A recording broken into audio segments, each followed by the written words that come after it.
नमस्कार, मैं हूं आपके साथ आशा सरमाल। आप देख रहे हैं रिपोर्टर में आज हम सबसे पहले बात करेंगे कश्मीर को मद्देनजर रखते हुए, लेकिन उससे पहले आपको डीडीसी चेयरमैन के जो चुनाव हो रहे हैं वहां पर लिए चलेंगे, क्योंकि लगातार आपको बताते चलें कि कल 13 फरवरी है और 13 फरवरी के दिन अंतिम चरण के चुनाव होने वाले हैं, जो कि रामबन, राजौरी, पुंछ में होंगे। और जाहिर तौर पर आपको यह भी बताते चले कि राजौरी और पुंछ के जो चुनाव हैं बहुत ही रोमांचक माने जा रहे हैं, क्योंकि राजौरी और पुंछ दोनों जिलों के अंदर किसी भी पार्टी के पास पूर्ण बहुमत नहीं है। और अब देखना यह है कि राजौरी और पुंछ के अंदर किस तरह से डीडीसी के चेयरमैन के चुनाव होते हैं, कौन सी पार्टी निकलकर सामने आएगी, क्या निर्दलीय उम्मीदवार सामने आते हैं या नहीं। सीधा लिए चलेंगे आपको सबसे पहले जमशेद मलिक के पास और जमशेद से ही जान लेते हैं कि आखिर राजौरी और पुंछ के सूरत हाल क्या कुछ होने वाले हैं। राजौरी के गुजर मंडी में कई पढ़े लिखे बेरोजगार नौजवानों के साथ कई आम शहरी भी इसमें ऐसे थे जिनका रोजगार यहाँ पर चलता था और इनकी रेहड़ियाँ और फड़ियाँ लगाई जाती थी, जो पिछले कई बरसों से यहाँ देखने को मिलती थी। मगर ज़िला इंतज़ामिया की तरफ से चंद रोज़ कबल इन सबको यहाँ से हटा दिया गया, जिसके बाद ये सभी लोग बेरोज़गार हो गए और आज ये सभी लोग यहाँ खड़े हैं और कई सियासी लोग भी इनकी हमायत में अब यहाँ खड़े आएंगे। बात करेंगे हम इनसे। सर मतलब क्या मांगे हैं आपकी यहाँ पे? सर देखिएगा कि हम शुक्रगुजार हैं आपका। यहाँ पे रेडियाँ जो हैं, यहाँ गरीब लोग यहाँ पे रेडियाँ लगाते थे, अरशद राज पहले भी लगाते थे, आज भी लगा रहे हैं। हमारी एडमिनिस्ट्रेशन से एक अपील है डीसी साहब से और एसएसपी साहब से कि जो ये रेडियों वाले लोग हैं यहाँ पे इनको रेडियाँ लगनी दी जाएं, क्योंकि इन लोगों का पूरा जो डिपेंड है वो इन रेडियों पे ही है। और एक चीज़ मैं बताऊँ आपको, जो रेडी से आम गरीब, हमारा राजौरी पुंछ जो 2 डिस्ट्रिक्ट हैं भैया, गरीब डिस्ट्रिक्ट हैं और रेडियो से लोगों को कम दाम पे चीज़ मिलती थी। जैसे हमारी एक दुकान, एक शॉप से अगर आप 500 रुपये का एक जैकेट लेते थे तो रेडियो से हमें 100 रुपये में गरीब को मिलता था, उससे उसका जिस्म भी ढक जाता था। और जहाँ पे एक आम जो रेडियो लगाने वाला वो भी गरीब है, जो लेने वाला है वो भी गरीब है।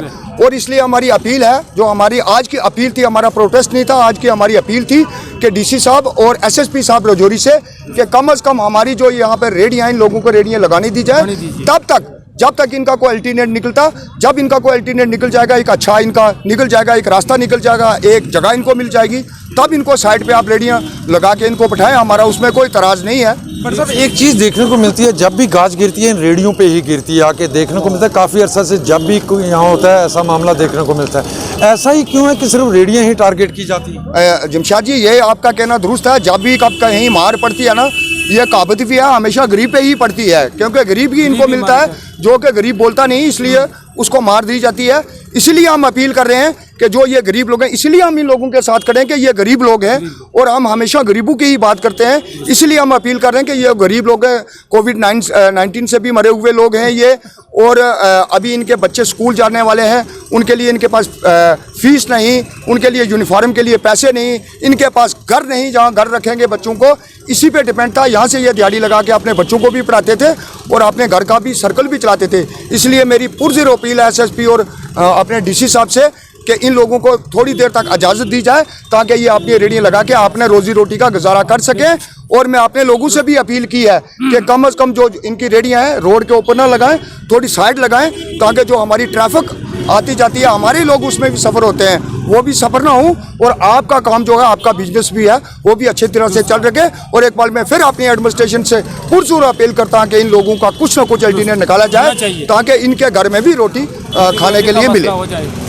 ये थे हमारे साथ मुश्ताक भट्ट जी, जिनकी तरफ से आपने सुना होगा कि गुज्जर मंडी में इन लोगों को रेडियां लगाने दी जाने की अपील भी इन्होंने की है, क्योंकि यहाँ एक बड़ी तादाद ऐसे लोगों की है जो पढ़े लिखे नौजवान भी हैं, जो यहाँ अपनी रेडियां लगाकर अपने रोटी कमाते हैं। मगर इंतज़ामिया की तरफ से चंद रोज़ कबल इनको यहाँ से हटा दिया गया, जिसके बाद ये लोग बेरोज़गार हो गए हैं, चाहे उसमें मकामी हों या बैरून रियासत के लोग भी हों।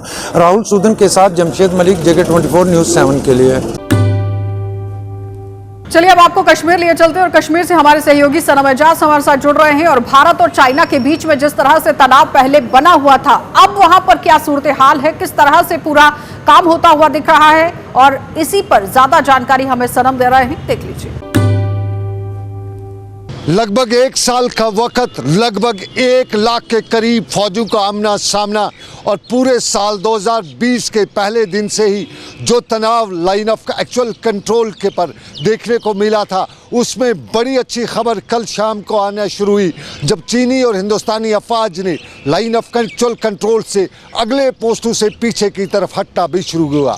कल नई दिल्ली में पार्लियामेंट में अपने इजरा खताब में वज़ीर दिफा राजनाथ सिंह ने बताया था कि हिंदुस्तान और चीन की अफवाज टेंशन कम करने में कामयाब हुई हैं और बहुत जल्दी जो टेम्परेचर था उसमें कमी देखने को मिलेगी। और साफ है कल शाम को ही लाइन ऑफ एक्चुअल कंट्रोल के नज़दीक के इलाकों से टैंकों और दूसरे बख्तरबंद गाड़ियों का पीछे हटने का सिलसिला शुरू हुआ।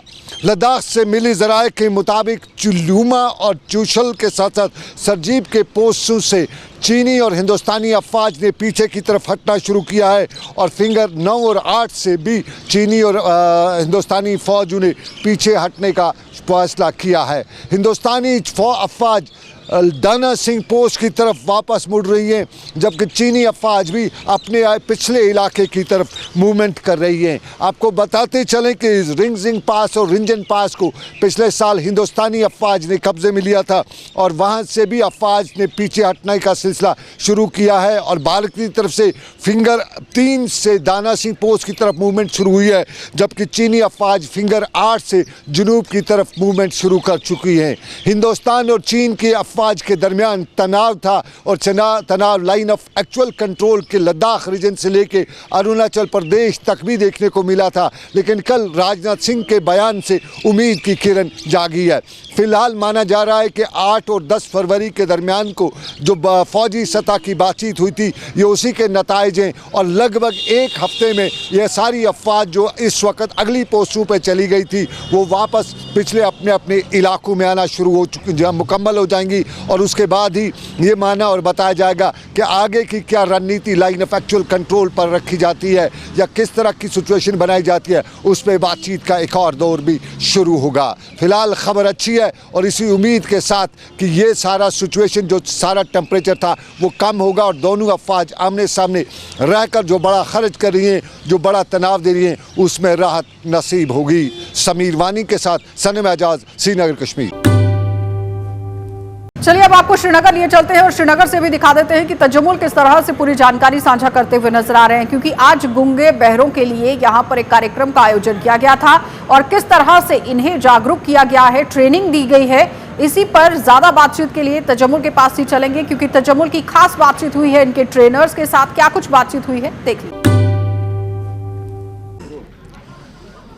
अमूमन गुलिस्तान स्पोर्ट्स में हम बात करते हैं खेलो इंडिया की और बाकी खेलों की, लेकिन जिस्मानी तौर जो हमारे बहुत ऐसे बच्चे हैं जो खेलना चाहते हैं लेकिन उन्हें चैलेंजेस बहुत ज़्यादा है। स्पेशली एबल बच्चों का काफ़िला गुलमर्ग रवाना हुआ और खुशकिस्मती से कि साबिक CEO जो गुलमर्ग में थे अब ADC श्रीनगर हैं, जनाब सईद हनी बल्की साहब हमारे साथ मौजूद हैं और साथ में हमारे साथ सीनियर स्पोर्ट्समैन जनाब बलदेव जी मौजूद हैं। दोनों की तरफ आएंगे, लेकिन पहले आपको बता दूं कि स्पेशली बच्चे जो हैं इनके लिए टेक्निकल कोर्स बाज़ाब्ता तौर पर कराना ये बहुत कठिन होता है, बहुत मुश्किल होता है। लेकिन इन हालात में भी जब सर्दियां कम होने लगी हैं बच्चों को रवाना करना एक बहुत बड़ा चैलेंज है। बल्कि साहब बहुत बहुत शुक्रिया। शुरुआत करते हैं गुलमर्ग से कि गुलमर्ग में ये जो इवेंट होगा इनको मैंने कई लोगों से बात की जो इनके साथ में रहेंगे, किस तरह का चैलेंज होगा और कितना सुकून आपको है कि इन जैसे बच्चों को आपने रवाना किया। सबसे पहले ये मैं बात बताना चाहूँगा कि ये बच्चे जो हैं डेफ एंड डम जिनका आज हम जिक्र कर रहे हैं, तो इनके साथ जुड़ना और इनकी कोई एक्टिविटी में शामिल होना तो थोड़ी सी खुशी ज़्यादा होती है ऑनेस्टली स्पीकिंग, क्योंकि बाकी फंक्शंस तो होती रहती है। तो इनकी तरफ से जो उनका आज ऑर्गेनाइज ये प्रोग्राम किया यूथ सर्विसेज स्पोर्ट्स की तरफ से, बिल्कुल बहुत अप्रिसिएशन के हकदार है। ख़ासकर मैं आज एक मैसेज देना चाहता था सारी फैमिलीज़ को, खासकर इनके पेरेंट्स को जिनके ये अल्लाह ताला की तरफ से आजमाइश और खुशकिस्मती है कि ये इस चैलेंज को कबूल करते हैं।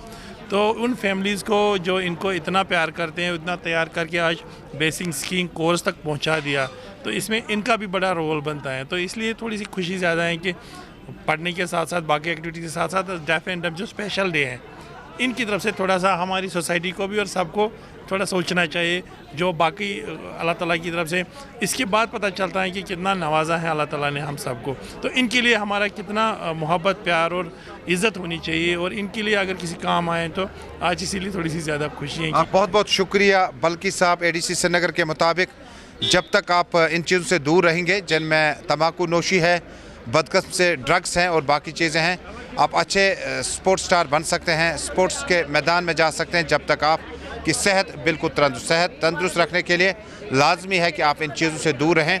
और आज हम बात कर रहे हैं जिस्मानी तौर पर जो स्पेशली एबल बच्चे हैं उनके साथ और उनके अटेंडेंट्स के साथ कि वो अब स्पोर्ट्स में जा रहे हैं और इस कैंप में जब शिरकत करेंगे तो उनके लिए किन चीज़ों का लाजमी होना है और किन चीज़ों का और प्रोटोकॉल किस तरह से होगा, आज के स्पोर्ट्स में हम खुसूसी तौर पर इसी प्रोग्राम में बात करेंगे।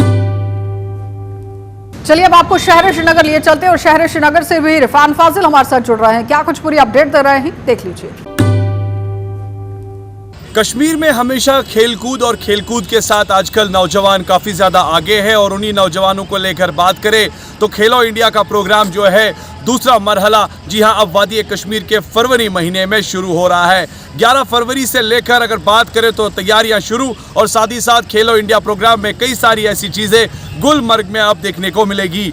गुलमर्ग साथ ही साथ जहां पर सयाह और सयाहों के साथ साथ काफ़ी ज़्यादा लुत्फानंदोज़ जी हां वहां देखा जाता है, क्योंकि मामला ही कुछ जी हां बर्फ़ का है और बर्फीले हवाओं के साथ साथ अगर बात करें तो उन पहाड़ियों में अब खेल होंगे, स्कीइंग होगी, स्नो शूज़ होगी या स्केटिंग होगी और इसके दीगर जितने भी स्नो प्रोग्राम्स होंगे उनका इनकाद अब खेलो इंडिया पार्ट से शुरू किया जा रहा है, जिसमें यूथ सर्विसेज, स्पोर्ट्स और साथ साथ जी हाँ स्पोर्ट्स काउंसिल महकमा, टूरिज्म, GDA और कई ऐसे महकमे जिन्होंने इस बारी कुछ अलग सा ही प्रस्ताव रखा है। अब देखने वाली बात ज़रूर होगी क्योंकि इस बारी बर्फबारी ज़्यादा हुई है, खेल के साथ साथ नज़ारे अलग होंगे और इसके साथ साथ सयाहत को भी बढ़ावा मिलेगा। अब देखना ज़रूर होगा कि आने वाले टाइम में जम्मू कश्मीर से कितने पदक निकलेंगे, क्योंकि हमें याद है पिछले बारी 25 गोल्ड पदक जम्मू कश्मीर के खिलाड़ियों ने हासिल किए थे। चलिए अब रुख कर लेते हैं जिला किश्तवाड़ का और किश्तवाड़ के अंदर आप देखिए कि किस तरह से एक इतिहास यहां पर रचने की बात कही गई है, क्योंकि जाहिर तौर पर अगर हम किश्तवाड़, सिंथन और अनंतनाग हाईवे की बात करें तो 20 फरवरी से इस हाईवे को खोलने की बात कही गई है, लेकिन आप देखिए प्रशासनिक अमला जो है वो किस तरह से डटा हुआ है अपने काम को लेकर। अजय के पास चलते हैं, अजय पूरी जानकारी दे रहे हैं। इस टाइम हम मौजूद हैं सिंथन टॉप से करीब 7 किलोमीटर नीचे। हम आपको बताते चलें कि सिंथन टॉप जो कि 12,000 फुट से भी ज़्यादा आल्टीट्यूड पर लोकेटेड है, ये जम्मू डिवीज़न का बॉर्डर और कश्मीर का बॉर्डर है। जहां किश्तवाड़ डिस्ट्रिक्ट यहाँ ख़त्म होती वहीं उस तरफ डिस्ट्रिक्ट अनंतनाग शुरू हो जाती है। कुल मिला के अगर ये बात करें कि एक टूरिस्ट पॉइंट होने के साथ साथ ये एक वाइटल रोड है जो घाटी को जम्मू कश्मीर या दूसरे हिस्सों के साथ जोड़ती है। आज तक ये सड़क बर्फबारी के चलते करीब 5 से 6 महीने बंद रहती थी, लेकिन कहीं ना कहीं NHIDSL जो कि इसको मेंटेन कर रही है, उनकी टीम टफ वर्किंग कंडीशंस के बावजूद एक नया इतिहास रचने जा रही है, क्योंकि फरवरी महीने में ये लोग जो हैं 7 किलोमीटर के नीचे हैं सिंथन टॉप से, और ये बताया जा रहा है हमें कि आने वाले कुछ हफ्तों में, महीनों की बात नहीं, हफ्तों में ये लोग सिंथन टॉप पर गाड़ियां पहुंचाने में कामयाब हो गए। तो कहीं ना कहीं एक हिस्ट्री क्रिएट की जा रही है, जो आज तक संभव नहीं था उसको संभव किया जा रहा है। कुल मिला के NHIDSL की टीम, जिसने कि माइनस टेम्परेचर में भी यहाँ काम करते हुए एक सपने को साकार किया है। चलिए अब आपको जिला डोडा लिए चलेंगे और डोडा से भी आपको दिखा देते हैं कि क्या कुछ वहां पर सूरत हाल चल रहा है। वसीम गट्टू हमारे साथ जुड़ रहे हैं पूरी जानकारी के साथ। डिस्ट्रिक्ट्स हैं, उनकी कुल तादाद 12 हैं, जिसमें बहुत सारे श्रीनगर डिवीज़न, कश्मीर डिवीज़न के लोग और यहाँ हमारे जम्मू डिवीज़न के डिस्ट्रिक्ट्स हैं, जैसे उधमपुर है, जम्मू है, रजौरी, पुंछ और तकरीबन कुल 12 डिस्ट्रिक्ट हैं, और जिसमें ये इंटर डिस्ट्रिक्ट जिसको हम कहते हैं टूर्नामेंट वॉलीबॉल फॉर वीमेन वो खेला जा रहा है और ये 21 तारीख तक चलेगा, जिसमें मुख्तलिफ एज ग्रुप के जो बच्चियां हैं वो अपने टैलेंट का मुजाहिरा करेंगे और इनका रहने का इंतज़ाम जो है हमारे district youth services sports officer की तरफ से और ज़िला इंतज़ामिया की तरफ से यहाँ पे किया हुआ है। तो उसमें कोई जो है सब ठीक चल रहा है। यहाँ बच्चों से भी हमने इस बारे में मालूमात हासिल कर ली है, तो सब ठीक चल रहा है। और ये टूर्नामेंट जो है आज से इसकी शुरुआत हमने करी है और आज जो है यहाँ पे बैक वक्त 2 कोर्ट्स जो हमारे इस स्टेडियम के अंदर हैं, बैक वक्त 2 टीमें जो हैं वो खेलेंगी और इससे जो है बच्चों को एक तो एक्सपोजर मिलता है, जो बाहर से दूसरे ज़िलों से आके यहाँ पे खेलते हैं, उनको यहाँ के जो कल्चर है, यहाँ के जो लोग हैं, उनसे बात करने का, उनके कल्चर से मुतल्लिक जानकारी हासिल करने का मौका भी मिलता है उसके साथ साथ, और वो अपने फ़न का मुजाहरा भी करते हैं और उनके कॉन्फिडेंस में जो है काफ़ी उनका बिल्ट होता है, और वो अपना जो उनका फ़न है उसका भरपूर मुजाहरा करते हैं और सेल्फ एक्चुअलाइजेशन उनकी होती है।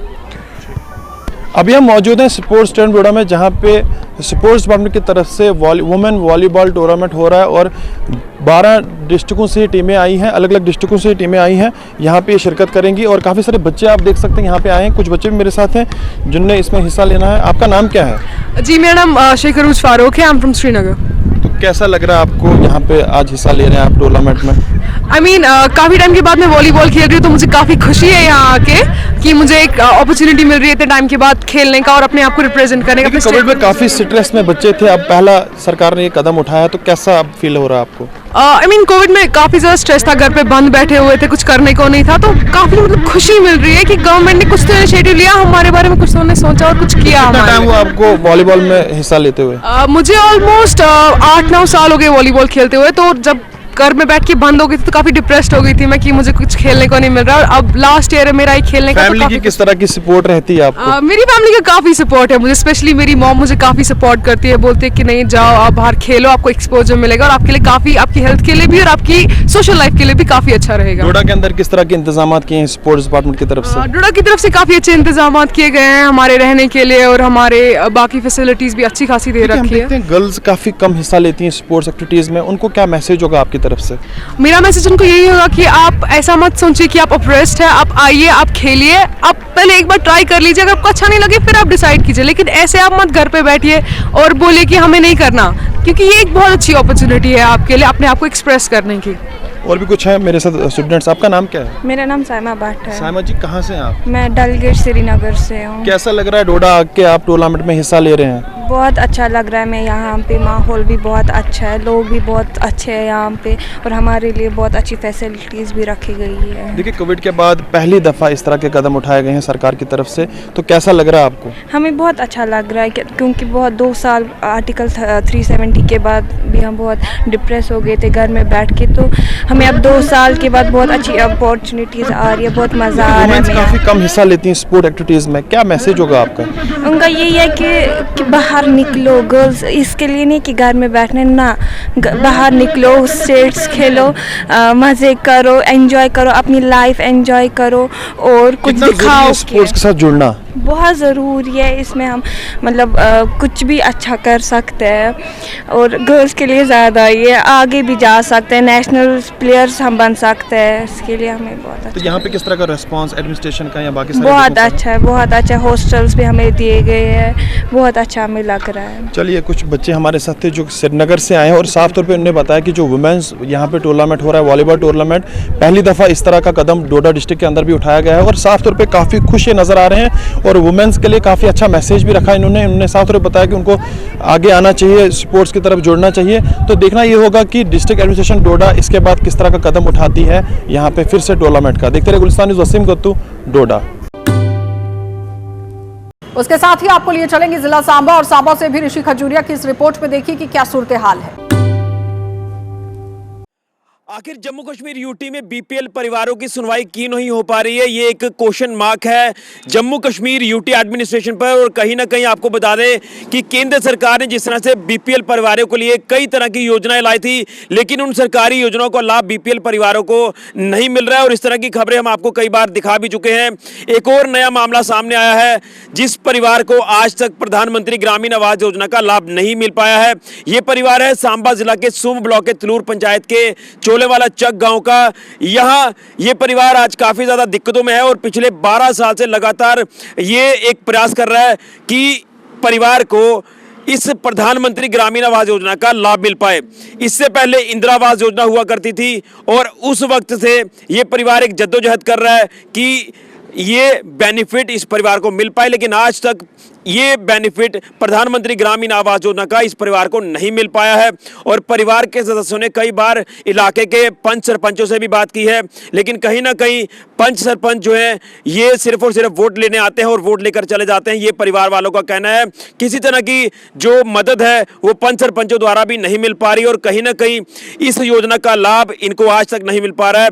और घर की हालत इस परिवार की ऐसी है कि घर की जो छत है वो पूरी तरह से टूटने की कगार पर आ चुकी है। जो तरपाल इस घर के छत पर पड़ी हुई है ये भी गरीब परिवार को 2 से 3 बार बदलनी पड़ती है। परिवार का कोई इतना सोर्स ऑफ इनकम नहीं है, लेकिन कहीं ना कहीं इस योजना का लाभ आज तक इस परिवार को नहीं मिल पाया है। तो हम किस तरह से कहेंगे कि प्रधानमंत्री ग्रामीण आवास योजना जो है वो हर एक बीपीएल परिवार तक पहुंच पा रही है, ये एक क्वेश्चन मार्क है। और कहीं ना कहीं मैं आपको बता दूं कि प्रधानमंत्री जी ने जिस तरह से इस योजना का अनाउंसमेंट किया था कि हर एक बीपीएल परिवार को ये योजना का लाभ मिलेगा, जिसमें 1,66,000 की जो किस्त निर्धारित की गई थी, लेकिन ये जो योजना है ये लागू तो की गई, लेकिन आखिर क्या वजह है कि ये बीपीएल परिवार तक नहीं पहुंच पा रही है। चलिए अब आपको जिला कठुआ ले चलेंगे और कठुआ में भी आप देखिए कि किस तरह से टिप्पर एसोसिएशन के लोग यहां पर धरना प्रदर्शन करते हुए नजर आ रहे हैं और जाहिर तौर पर उन्होंने अपनी जो मांगे सामने रखी हैं इस पर डीसी ने क्या कुछ आश्वासन दिया है। ज्यादा जानकारी के लिए सरबजीत हमारे संवाददाता हमारे साथ जुड़ रहे हैं, रिपोर्ट में देखिए। जम्मू प्रांत की टिप्पर एसोसिएशन द्वारा आज जिला खनन विभाग कार्यालय के बाहर जोरदार नारेबाजी कर रोष प्रदर्शन किया गया। प्रदर्शनकारियों का कहना था कि जिस प्रकार से वो क्रशर्स और खड्डों से मटेरियल लेते हैं उसकी वो रॉयल्टी तक पे करते हैं, लेकिन उन्हें ट्रांसपोर्टेशन के लिए ज़रूरी दस्तावेज जो हैं वो मुहैया नहीं करवाए जा रहे हैं। उनको कहना था कि ए फॉर्म जो है वो उनको नहीं दिया जा रहा है, जिसकी वजह से उनको कई तरह की परेशानियों का सामना करना पड़ रहा है। उनका कहना था कि वो कठुआ से लेकर जम्मू तक कंस्ट्रक्शन मटीरियल सप्लाई करते हैं, ऐसे में उनके पास ज़रूरी दस्तावेज होना बड़ा ही आवश्यक है, लेकिन ज़िला खनन विभाग उनको ज़रूरी दस्तावेज मुहैया नहीं करवा पा रहा है। उनका कहना था कि जब भी इस कार्यालय में पहुंचते हैं तो यहाँ पर ज़िला अधिकारी जो हैं वो नादारद पाए जाते हैं। उनका कहना है कि जब से उनको ए फॉर्म नहीं मिलता है तो उनको जितने भी नाके हैं पुलिस के वहाँ पर परेशानियों का सामना करना पड़ रहा है। उनका कहना है कि जब वो सरकार को रेवेन्यू दे रहे हैं, जब वो रॉयल्टी पे कर रहे हैं, उसके बावजूद भी उन लोगों को ए फॉर्म नहीं दिया जा रहा। इसके अलावा उनका कहना है कि जब भी वो खनन विभाग कार्यालय में पहुँचते हैं तो यहाँ पर उनको निराशा ही हाथ लगती है। ऐसे में अगर जल्द ही उनको उनकी समस्याओं का हल नहीं किया गया तो वो लोग उग्र आंदोलन करने को मजबूर हो जाएंगे। उनका कहना था कि उन्होंने अपनी समस्याओं को के प्रति डीसी कठुआ से भी भेंट की है। डीसी कठुआ ने उनको आश्वासन दिया है कि जल्द ही उनकी समस्याओं को हल कर दिया जाएगा। उसके साथ ही आपको रामबन लिए चलेंगे और रामबन से भी नदीम हमारे साथ जुड़ रहे हैं और नदीम क्या कुछ अपडेट दे रहे हैं वो देख। श्रीनगर जम्मू कौमी शाहरा पर केला मोड़ के मकाम पर एक पुल का कुछ हिस्सा धंस जाने की वजह से गाड़ियों की आमदरफ्त मुतासिर हो गई थी, जहां कई दिनों तक रोड की मेंटेनेंस का काम तो किया गया, लेकिन कहीं ना कहीं एग्जीक्यूटिव एजेंसीज जो है उसमें कामयाब नहीं हो पाई और बिल आखिर BRO यानी बॉर्डर रोड ऑर्गेनाइजेशन की मदद ली गई थी और बॉर्डर रोड ऑर्गेनाइजेशन ने केला मोड़ के मकाम पर एक बैली सस्पेंशन ब्रिज लॉन्च किया था, जिस पर से गाड़ियों को चलाया गया। लगभग अगर आज की हम बात करें तो आज जो हिस्सा हाईवे का धंस गया था उसे मुकम्मल तौर जो है रेस्टोर किया गया है। और कहीं ना कहीं आज फ्राइडे की बात करें तो रोड मेंटेनेंस डे रहता है, हाईवे पर गाड़ियों की नकलो हरकत को आज बंद रखा जाता है। और आज हमने देखा है कि केला मोड़ के मकाम पर बॉर्डर रोड ऑर्गेनाइजेशन की तरफ से मैन एंड मशीनरी को वहां पे लगाया गया है, ताकि जो वहां पे ब्रिज लॉन्च किया गया था उसे वहां से हटाया जाए। क्योंकि हमने देखा कि BRO की तरफ से अगरचे वहां पे ब्रिज लॉन्च किया गया था जिस पर से गाड़ियों को चलाया गया, लेकिन कहीं ना कहीं उस ब्रिज पर सिंगल क्रॉसिंग और लोड कैपेसिटी उसकी सिर्फ 40 टन होने की वजह से श्रीनगर जम्मू कौमी शाहरा पर अक्सर ट्रैफिक जाम देखने को मिलता था। वन वे ट्रैफिक होने के बावजूद भी हमने देखा कि ट्रैफिक जैम लगा रहा, लेकिन कहीं न कहीं इस BRO के बैली सस्पेंशन ब्रिज की वजह से श्रीनगर जम्मू कौमी शाहरा पर जो है स्मूथली ट्रैफिक चलेगा और जो मुसाफिरों को गुज़श्ता कई दिनों से ट्रैफिक जाम का शिकार होना पड़ता था, अब मुसाफिरों को राहत मिलेगी। कुल मिलाकर ये कि श्रीनगर जम्मू कौमी शाहरा पर बैली सस्पेंशन ब्रिज जो लॉन्च किया गया था उससे अब हटा दिया गया है और उस ब्रिज को जो डिलॉन्च करने का काम मैन एंड मशीनरी दोनों को इस्तेमाल में लाया गया और अभी जो उसका काम है चल रहा है और उम्मीद की जा रही है कि जल्दी उस ब्रिज को वहाँ पर से हटाकर जो भी एग्जिस्टिंग सरफेस है, जो एग्जिस्टिंग रोड है, उससे इस्तेमाल में लाकर गाड़ियों की नकल व हरकत को बहाल किया जाएगा। उसके साथ ही रुख करेंगे जिला उधमपुर का, और उधमपुर के अंदर भी आज पासिंग आउट परेड हुई है। किस तरह से आज ऑफिसर्स ने अपनी ड्यूटी संभाली है, किस तरह से पूरा काम वहां पर हुआ, वो भी देख लीजिए। हमारे संवाददाता आशीष दत्त हमें रिपोर्ट दे रहे हैं। आज उधमपुर पुलिस अकेडमी में 3 डीएसपी और 583 पीएसए की आउट पासिंग परेड हुई है, जिसमें जम्मू कश्मीर के लेफ्टिनेंट गवर्नर मनोज सिन्हा मुख्य अतिथि के रूप में मौजूद रहे। आप टीवी स्क्रीन पर देख सकते हैं कि ये देखिए, ये पीएसआई जो हैं आज इनकी आउट पासिंग परेड हो गई है। 9 महीने का यहाँ पर कोर्स करने के बाद आज ये जम्मू कश्मीर पुलिस के बेड़े में शामिल हो रहे हैं। आपको बता दें कि इस बार ये पीएसआई जितने भी थे, इन्होंने इस बार कोविड-19 में अपनी बहुत बड़ी भूमिका निभाई है। यहाँ पर ट्रेनिंग करने के बावजूद भी ये पीएसआई जो हैं, ये कोविड-19 की ड्यूटीज़ में इनको लगाया गया था। पूरे जम्मू कश्मीर की अगर बात करें, हर कोने पे उनको कोरोना वॉरियर इनको भी कहेंगे, क्योंकि इन्होंने भी अपनी जो कहीं ना कहीं जो इन्होंने ड्यूटी थी, ये अपनी ट्रेनिंग से पहले ही इनको फील्ड में लगाया गया था। कोविड में इन्होंने बहुत अच्छी ड्यूटी जो है अपनी निभाई है, और आज ये पूरे 9 महीने का कोर्स करने के बाद जम्मू कश्मीर पुलिस के बेड़े में शामिल हो रहे हैं। आपको ये भी बता दें कि कोविड के चलते इस बार जो इनके जो पेरेंट्स थे, जो इनके घर परिवार वाले थे, उन्हें कम संख्या में यहाँ पे बुलाया गया। चलिए अब रुख कर लेते हैं जिला बारामूला का, और बारामूला से भी इरशाद भट्ट क्या कुछ पूरी जानकारी दे रहे हैं, देख लीजिए। आशा, अगर हम शुमाली कश्मीर के ज़िले बारामूला के डीडीसी इंतखाबात के हवाले से बात करें, क्योंकि पिछली दफ़ा जो इलेक्शन यहाँ पे हुए उसमें लोगों ने बढ़ चढ़ के हिस्सा लिया। उसके साथ साथ अगर डीडीसी जो उस वक्त जो डीडीसी कैंडिडेट जीत के आए हैं, जिनके सर पे ताज बांधा गया, हालांकि उन्हीं का कल यहाँ पे इलेक्शन है। पिछली दफ़ा ये ज़िला इंतज़ामिया ने यह फैसला लिया था पिछली दफ़ा कि 8 तारीख को जो हम ज़िले बारामूला में इलेक्शन करेंगे, मगर 8 तारीख को नहीं हुए, बल्कि 14 कैंडिडेटों में से खाली 7 कैंडिडेट जो है वो वहाँ पे डाक बंगलों में आए, और 7 कैंडिडेट जो थे वो नहीं आ पाए। फिर उसके बाद जो है इंतज़ामिया ने यह फैसला लिया कि हम 13 तारीख को जो है, यानी कि कल यहाँ पे जो है इंतखाबात होंगे डीडीसी चेयरमैन और वाइस चेयरमैन का। इसके साथ साथ ये देखना है कौन यहाँ पे जीत पाएगा। अगर यहाँ पे इन कैंडिडेटों की बात करें, जो 2 पार्टियाँ हैं, इनमें से कुरतुल बशीर जो है, यानी कि ये गुफ्कार अलायंस की कैंडिडेट है, और इसके साथ साथ दूसरी जो कैंडिडेट है सफ़ीना, यानी कि ये इंडिपेंडेंट कैंडिडेट है। इन के बीच में जो है कड़ा मुकाबला है। अब यही देखना है कल यहाँ पे कौन जीत पाएगा, ये कल ही पता चलेगा। फिर चलिए अब आपको जम्मू शहर लिए चलते हैं, क्योंकि जम्मू शहर के अंदर चोरों का बोलबाला देखने को मिल रहा है। काफी हद तक पहले हमने देखा कि गोलीकांड सामने आ रहे थे, लेकिन अब चोरी की घटनाएं सामने आ रही हैं। जाहिर तौर पर अलग अलग जगहों पर जहां पर चोरियां हुई हैं, वो आप देखिए कि यहां पर एसडीपीओ और एसएसपी का क्या कुछ कहना था, और साथ ही आपको ये भी बताते चलें कि जो ऑफिसर्स हैं वो किस तरह से बात करते हुए नजर आ रहे हैं, कि कितनी बरामदगी अभी तक उन्होंने कर ली है, वो देख लीजिए। आज हमने आप सभी को यहाँ पे बुलाया क्योंकि हमने एक थेफ्ट केस में रिकवरी की है, एक मेजर रिकवरी की है, जिसमें 5 से 6 लाख की हमने रिकवरी की है, जिसमें कि 42 के करीबन हमने मोबाइल फ़ोन्स और उसके साथ में कुछ एसोसिएटेड एसेसरीज़ है। 47 के करीबन जो और डिवाइसेस है, उसके साथ हेडफोन्स एंड अदर एसेसरीज़ जो हमें मिली। इसमें हमने 2 सस्पेक्टेड लोगों को राउंड अप किया, जिसका नाम, एक का नाम है गौरव पांडे सन ऑफ मंगल राम, और दूसरे का नाम है अरुण कुमार सन ऑफ कुलदीप कुमार। ये हमने कंप्लेंट के बेसिस पे की, जिसमें कि हमें Ramesh Chandra son of late Om Prakash ने कंप्लेंट दी, तो इसका संज्ञान लेते हुए हमने किया। इसमें मोडस ऑपरेंडी अगर देखा जाए तो चोर जो है 23 की रात को आए और उन्होंने दीवार तोड़ के वो अंदर घुसे और उन्होंने ये चोरी जो है अंजाम दी।